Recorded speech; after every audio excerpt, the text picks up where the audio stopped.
Rogers and his oldest son whole life. I knew them two wasn't going to college. And my two Japanese kids, I knew that it was going to college. So college tuition for the two Japanese kids and bail money for Roger and his brother. So don't fuck with him. If you go to jail, I'm just going to bail him out. Don't fuck with my son.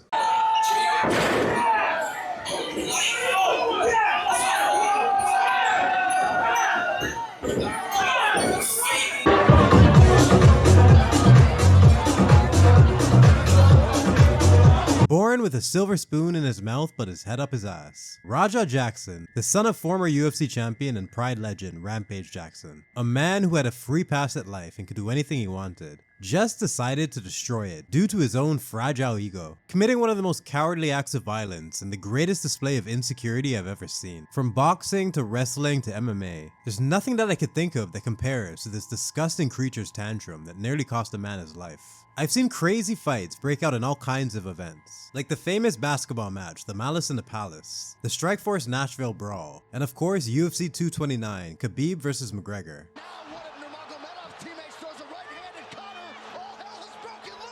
Shocking moments that will never be forgotten, but nobody was seriously injured, and there was major lessons for all involved. Fans got involved, you know, players threw punches at fans, fans threw punches at players.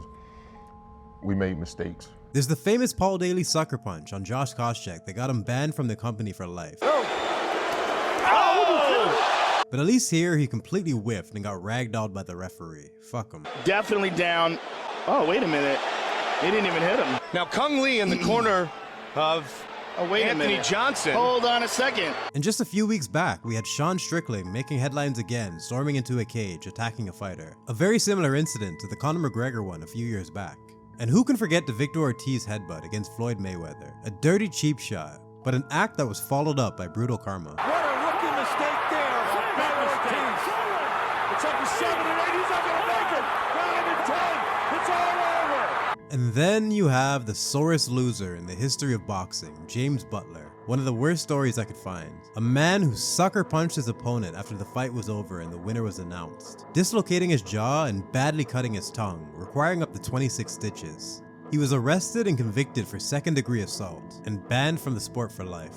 A complete psychopath who went on to commit even worse crimes in the future. Never! That's assault! That is assault! He should be arrested on the spot! He should be arrested right on the spot. That is assault and battery. As someone who grew up watching wrestling, the idea of a receipt is really easy to accept. One guy takes it a bit too far, and the other pays them back down the line. An eye for an eye. Something that is understood throughout the industry. But of course, there's going to be many examples of people pushing this too far. Like in 2001, where Perry Saturn brutally attacked Mike Bell after dropping him on his head. Something that made Vince McMahon furious and punished him with an embarrassing gimmick to send a message. So I grabbed him to shit can him so I could take a minute to calm down. Right. I didn't throw him out to try to hurt him. It just, he took a bad bump. Right. That there was nothing. I do that every match. And to the stairs, your ass hits it. But the most extreme example is probably a wrestler by the name of New Jack. A crazy coke-headed maniac who plotted the ultimate receipt after his opponent botched a stunt that led to his skull being fractured, a broken leg, losing sight in his right eye, and all other kinds of issues. Now we on pay-per-view. There's no time for error. I said, Vic, let's go on 3. He's Jack, I can't do it. I said, you, we going on 3. I said 1, 2, 3, and I pulled him. He did this flip, and his back landed up against the side of my head, and I cracked my skull. So feeling disrespected after a year of hard recovery, where Vic never bothered to call or see how he was doing or even apologize, he decided to sneak a taser into the match and threw him almost 40 feet off the top of the cage in an attempt to kill him. Bro, I mean, I was high. You know what I mean? I was high as a so I just tased him.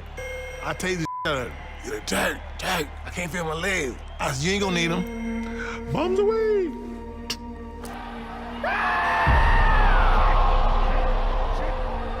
Another shameless act of violence, but at the very least we understand why he did it, and that it was something he was known for. A man that should have never been allowed to perform in the first place. What the fuck were they thinking? But the reason I feel it's important to go through these different examples first is for you to truly understand how bizarre and disgusting this incident with Roger was, as he had no major history of violence, and this is something that nobody could have possibly anticipated. It's just you and you? Yeah, that's it.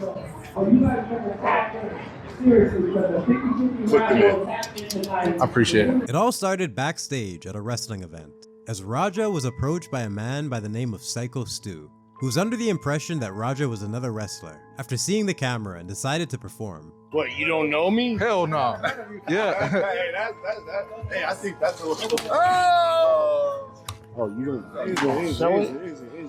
He's not a fucking worker, bro. Calm down. Yeah, what the fuck was that? You're good. What the fuck was that? You don't sell it?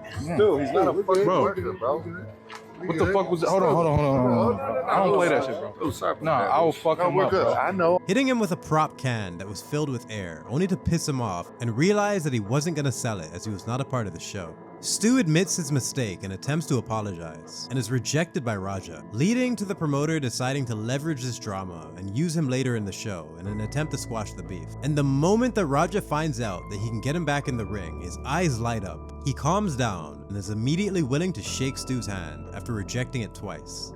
As Stu continues to apologize for at least the 4th time and fully explains himself. I didn't know. I thought you were a worker.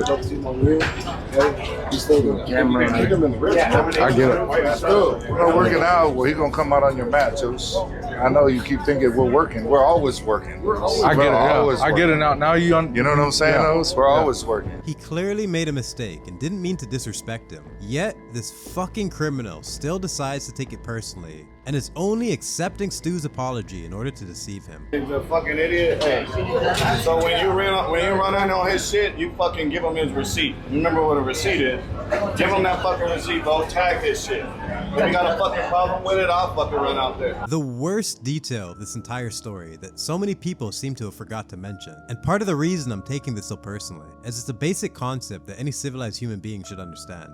But when you're an entitled brat with a low-watt brain and an ego so delicate it can be destroyed by a can, the mind starts to unravel as he sits there staring into his phone, plotting his revenge, getting egged on by his chat like he's fucking 5 years old, knowing that if they could only get this childish fool mad enough, he will snap, but underestimating the level of his stupidity. And to prove just how big a man he is, he decides to do this.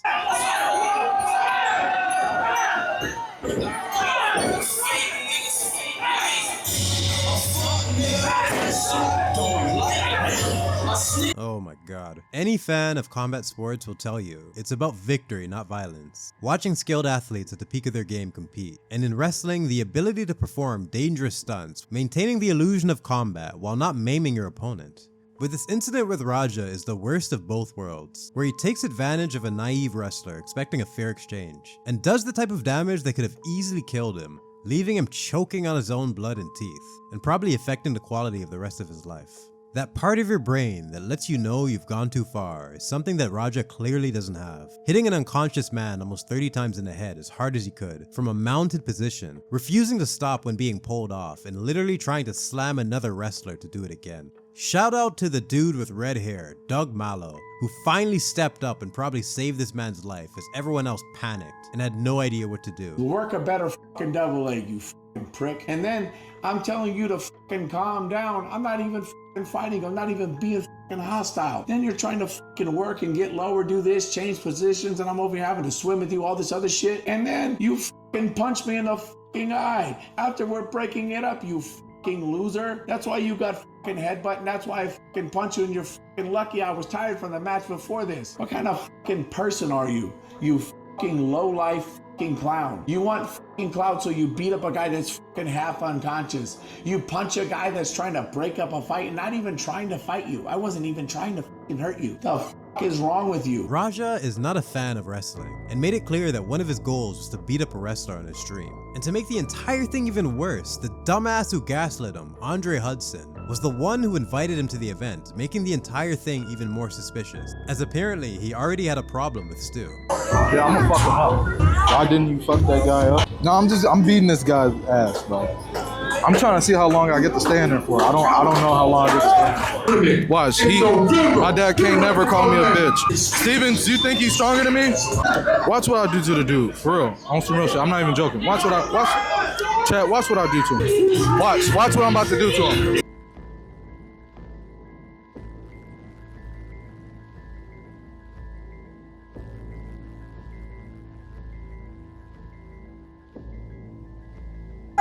Watch what I'm about to do. I'm telling you. I'm gonna hit him as many times as I can. Watch. And then as soon as I do what I'm doing, I'm leaving. This is the exact definition of premeditated, and anyone trying to defend this man needs to reevaluate their life. Chael, you're a scumbag. Rob, you're a rambling moron. I expected better from both of you. You're both way too experienced for such a stupid take.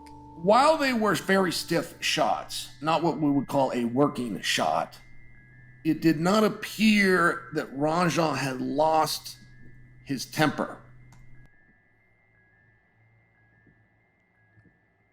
What the fuck are you talking about, Chael? Just days before this, Roger was struck in the head by a training partner trying to show off for the camera. Something way more understandable to be angry about. And even then he didn't snap and fully accepted his apology. You good, bro. Hey, he apologized to me, guys. Don't even worry about that shit, you know? It's all good. I ain't even tripping. But somehow that stupid can just annihilated his pride and broke something deep inside him that he was willing to ruin 2 lives in order to get back. Everybody fucking playing with me and shit. Think I'm always playing and shit. Call me bitch and shit.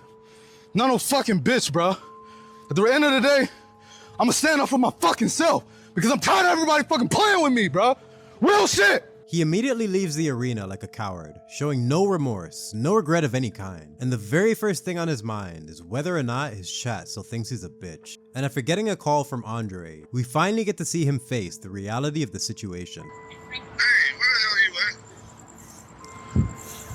I told you to double leg that motherfucker and start welding him. I just saw the video.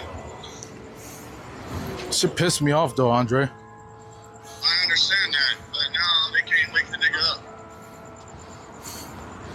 He's fucking in the ring, fucking flatline, bro. My bad.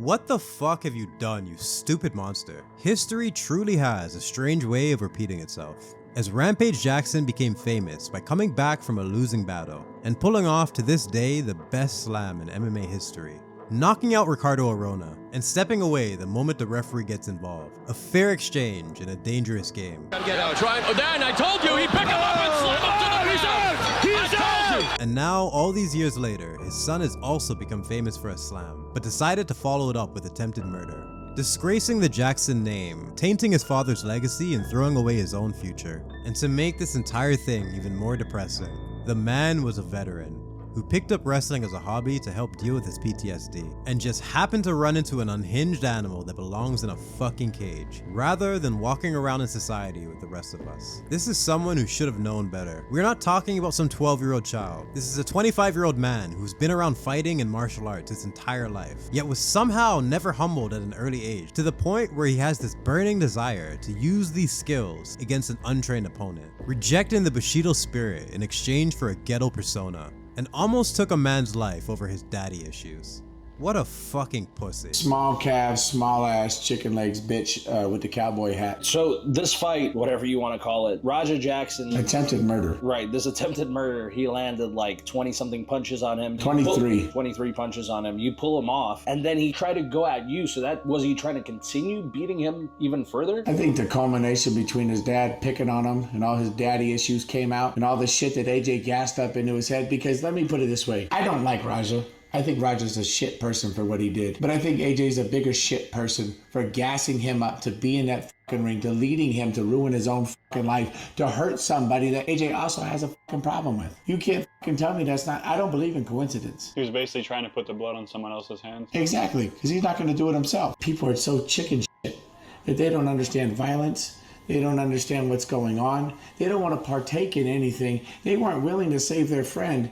They would rather worry about their own image, their self, their match, or this. Sometimes the world stops. Sometimes the world stops. You could go to the store one day, be shopping for fucking groceries, and if you see an old lady get beat up and fucking robbed, you have to do something.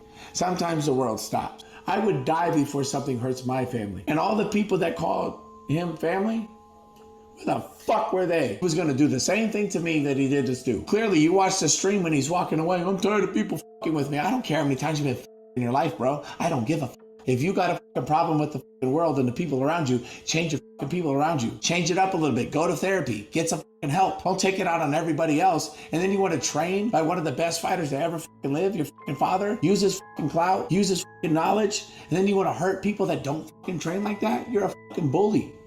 You're a bitch.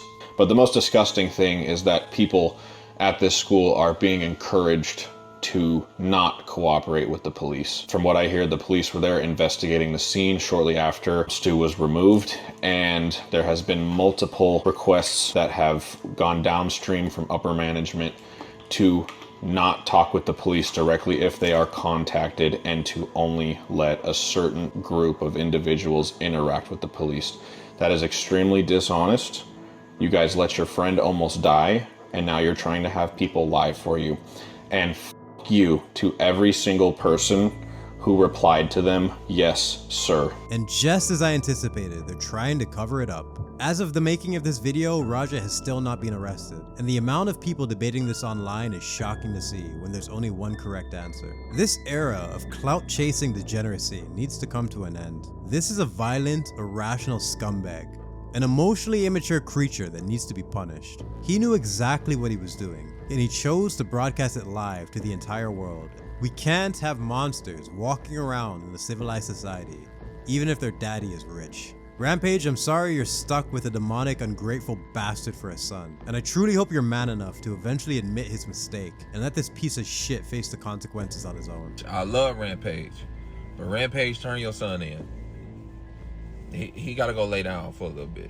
Like, if it was my son, that's what I would tell him. I mean, you a grown man, bro.